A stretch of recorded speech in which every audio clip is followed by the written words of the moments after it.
Welcome, my name is Dani Walker. Today I'll share with you my top 10 favorite walks from the Miss Universe 2022 candidates. Thank you so much for clicking this episode. If you're a pageant contestant preparing for a competition, please check out the free pageant prep course that I created just for you. It's linked in the description. And if you like pageant related content, please consider subscribing and hitting that notifications bell so you will be one of the first to know when new episodes are released every single week. I'm going to share my top 10 favorites in no particular order, and I will say this was difficult to narrow down because the contestants in these videos all competed at different national pageants. The staging was different, the lighting was different, as well as the camera angles, the timing, all of it was different. So this is not a level playing field. Let me start by saying that some contestants have an advantage because of the staging at their national pageant. But with that being said, I'm going to try to do my best to go through my top 10 favorite or strongest walks for you for this episode. We're gonna kick things off with a contestant whose video I could not find on YouTube, but I did find a clip of her walking on Instagram.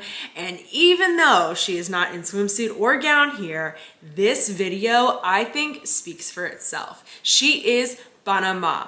Oh my gosh. This video right here, woo, if she can deliver a performance like this, imagine her hair looking like this in the swimsuit competition too. Oh my gosh, just like it flowing. I just feel like it would really enhance her walk.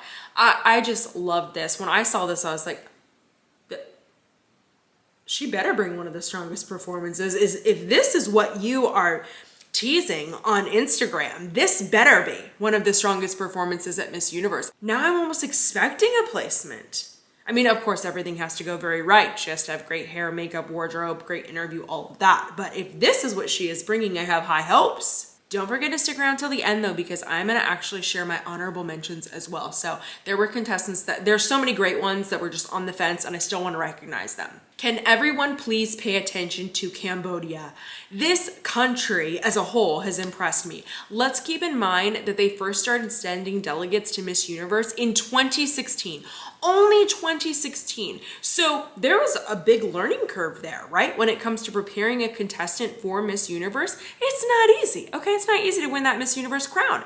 And here is a great example of a contestant that I think has so much potential. Now, I'm showing you just her evening gown walk for finals, but if you watch the entire competition, I actually did a recap on this, you can see how great her walk is for all the events leading up, so all preliminary events as well as for the final. Now, I talked about this in the recap.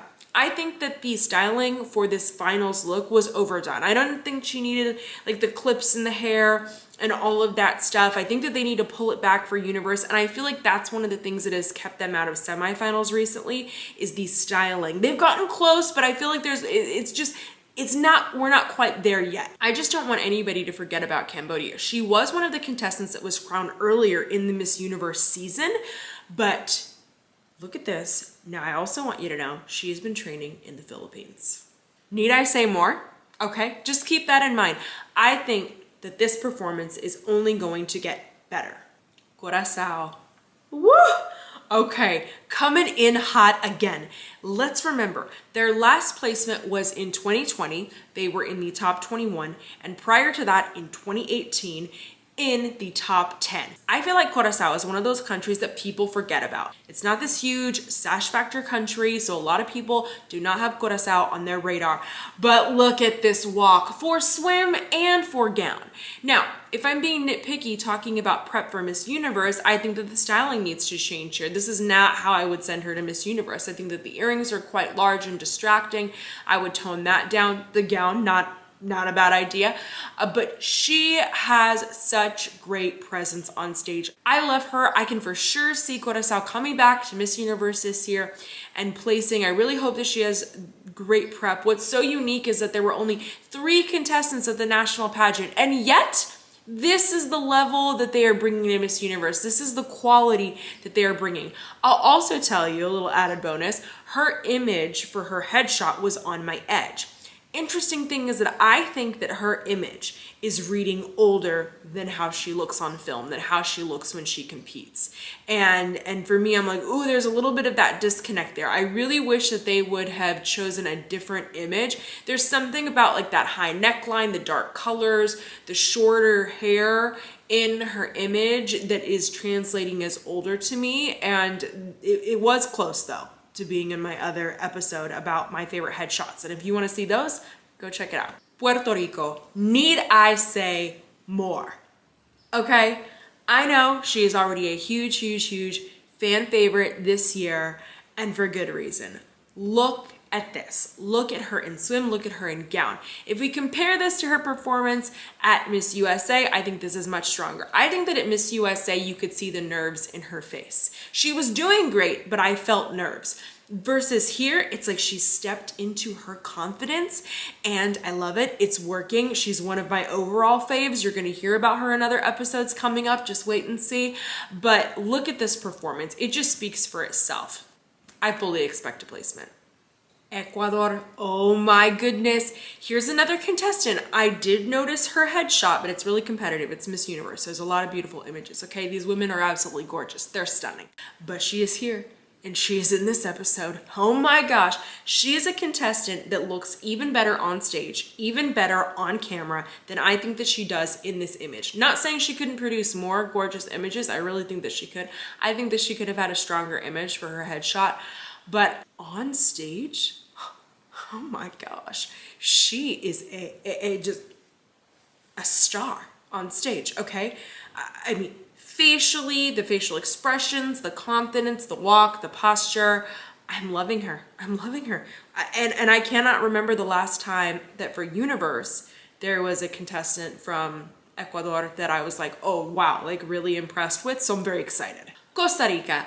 I just loved this performance. This is one of those times where, you know what, some of you might disagree with me, and I know that it's not a perfect performance. I wouldn't say that it is. It wasn't just like, okay, every single moment was nailed, but I really, really liked how present she was. I liked that her facial expressions did not seem forced, and you can see she's got a little arsenal going on there. She's got her toolbox. She's doing some different poses, spin turns, facial expressions. She's mixing it up.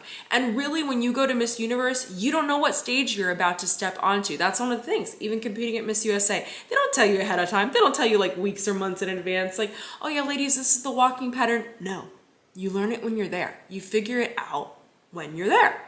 And I liked seeing, and I think that what really helped her was the staging, but I liked seeing the creativity here with her little poses and turns and facials and all of that stuff and the smile. I loved it. I enjoyed it. I had fun watching her here. And that really, you know what? That counts. Counts. I don't think anybody's going to be surprised when I say Philippines, okay? And I'm telling you, I am not hyping her. I promise I'm not hyping her. Here's the thing. When I was watching her in the challenges leading up to Miss Universe Philippines, I can remember the moment that I saw her runway challenge in the same way that I can remember the exact moment that I watched Amanda Obdam in the swimsuit presentation prior to Miss Universe Philippines finals, okay? Same moment, same feeling. I was just like, I think it's gonna be her. I think she's got it, okay? Granted, nobody knows anything for sure, but I had a great feeling about her. The confidence, all of it was just there. The quality of the walk. So when you look at her, we're talking about leading up to Miss Universe Philippines, she was a standout. She really took it home at Miss Universe Philippines. I just blew it out of the water, okay? And I loved it. And she has one of my favorite walks this entire year. One of my favorite walks. When I've talked about her in the past, I've also mentioned she has this wonderful quality about her. She has this humility. She is never too much on stage. She is never just like trying too hard, flipping the hair too much, lifting the chin overboard. No, she's none of that. She's just classic.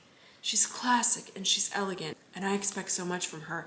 And there's no doubt for me, honestly, I definitely see Philippines in the top 7 that they're doing this year, that breakdown.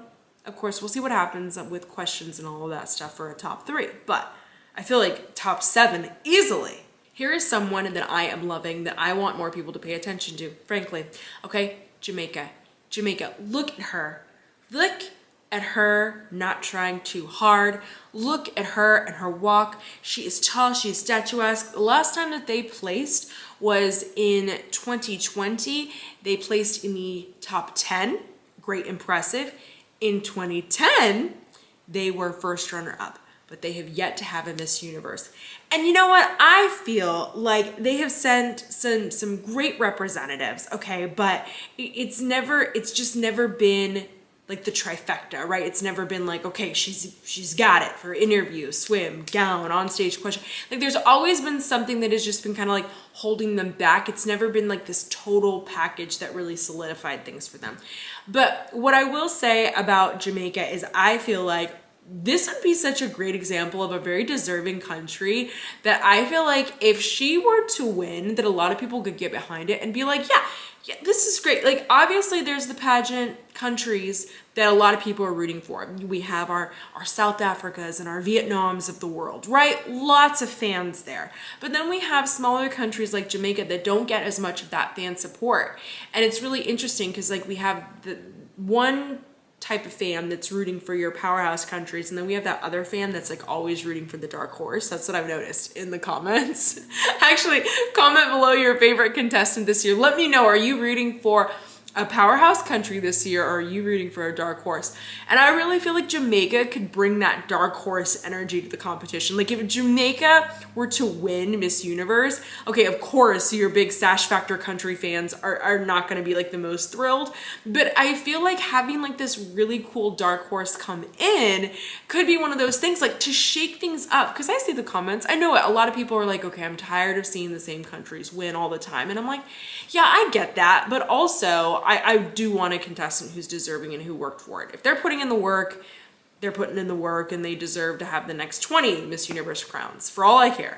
But how cool would it be to see a country like Jamaica take home their first Miss Universe crown this year and also just be one of those countries that nobody really kind of expected? I think it would be fun. I would love to see it. Nicaragua. Gorgeous, first of all. Okay, absolutely stunning. Another contestant. It's just like there's too many gorgeous women at Miss Universe, right? Too many gorgeous ones. And her headshot, also beautiful, just didn't happen to make it into my top 10 picks. But here she is. Here she is. What I really like about her is that you can feel the energy change and shift between her swim performance and her gown performance. They feel like different competitions, and I love that. But I love the energy she's bringing. It just seems so genuine coming from her, and I think she's doing a great job. I hope she brings this lighthearted energy to the stage and doesn't let nerves get the best of her at Miss Universe. If you've been counting, I have shared 9 of my favorites, but now I'm going to share with you my favorite performance of the year, of the Miss Universe walks of the year. I feel like that's saying a lot, but I also am gonna say that I do think that the camera angles, the lighting, the staging, the music, all of that really helped this contestant, and you're gonna see with what I'm about to show you. Okay, my favorite overall walk this year has been Thailand. Congratulations, Thailand. Okay, look at this, first of all. When I watched this competition, and honestly, go back, watch the recap. It's just gorgeous girl after gorgeous girl. It's like, they really couldn't go wrong, okay, in Thailand. But this performance here, wow. Just look at her. Look at how aware she is in swimsuit. Look at how she's paying attention to the camera, how she gives the attention to the judges, the poses, the transitions, the hair, the makeup. It's all there. It's all there. But this, okay, this gown performance, I'm gonna need you to go and watch this for yourself. Okay, I'm really gonna need you to do this because the clips that I can show you are not gonna do it justice. These little clips, it's not enough. We can't show the whole thing because of copyright, unfortunately. Okay, go back and watch this for yourself and listen to it with the original audio. Okay, the timing of this performance was absolute perfection. Okay, it's perfect. She comes out. The song playing is about fire. She's red.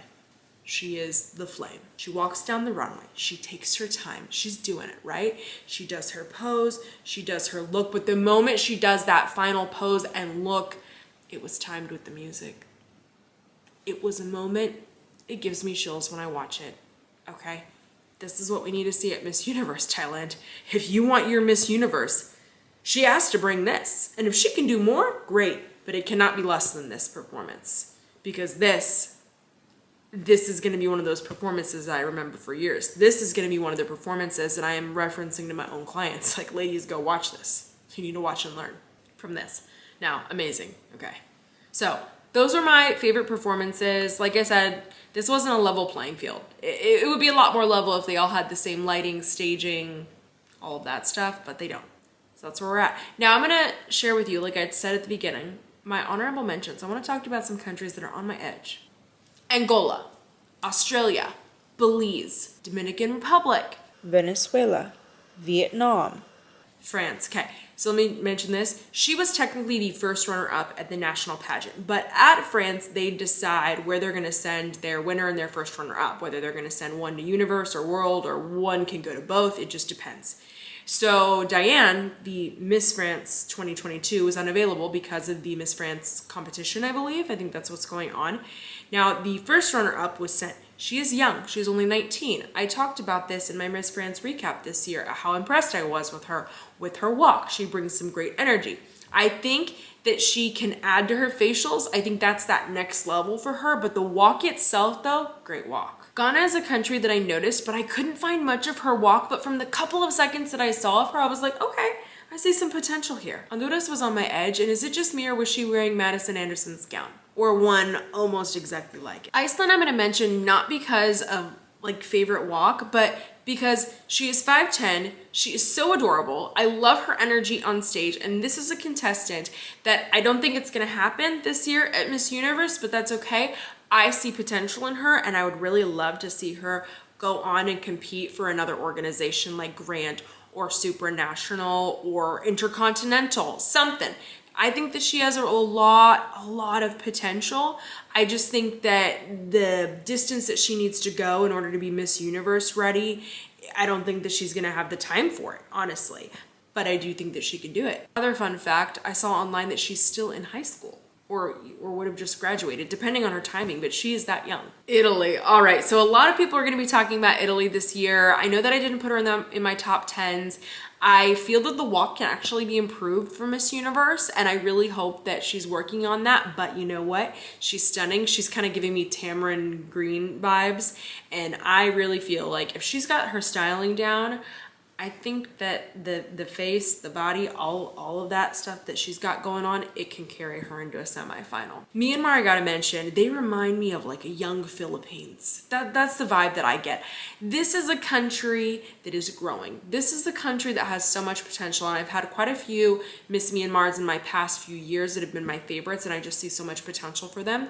I think that they're probably gonna just need a lot more sponsor support to make sure that they have the right wardrobe, hair, makeup, all of that stuff from now and moving forward. Netherlands, I'm impressed. I have not heard people talk about her, but for me, she's a dark horse. Paraguay, I can't put it into words. She's just on my edge.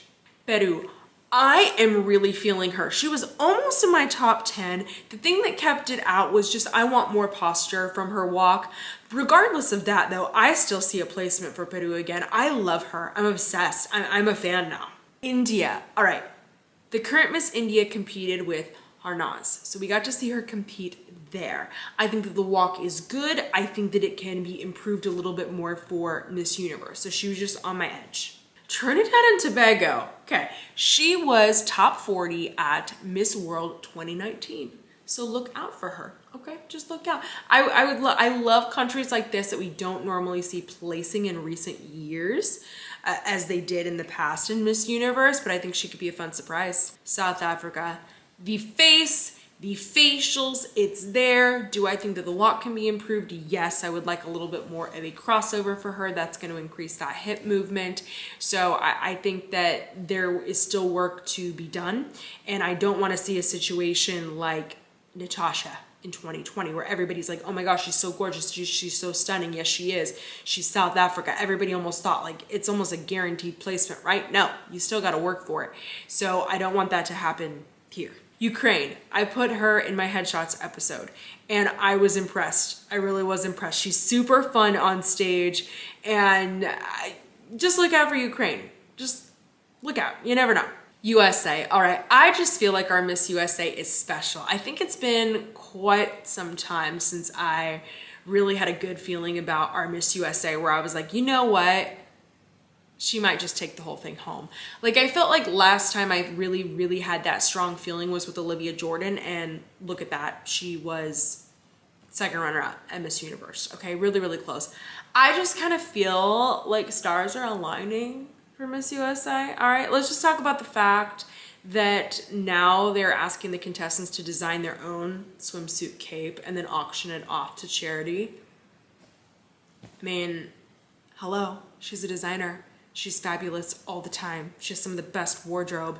She also has that intentional wardrobe that I think that our Miss USAs have been missing for years, that other countries like Philippines have, like Indonesia, like Vietnam, like they have all of that and we don't. And I think that that's been what's been missing in this new era of pageantry, and she's got that. So I'm just saying, she's special. Thank you so much for joining me for this episode. I hope that you really had fun with it. I'm having a great time. Let me know what you want to see next, though, for the Miss Universe coverage. I'm super excited to keep releasing these episodes for you. So leave your requests in the comments below. I appreciate it. And don't forget to check out these other recent Miss Universe episodes. I hope that you enjoy those as well and that you chose to subscribe and come back for a lot more. I'll see you soon.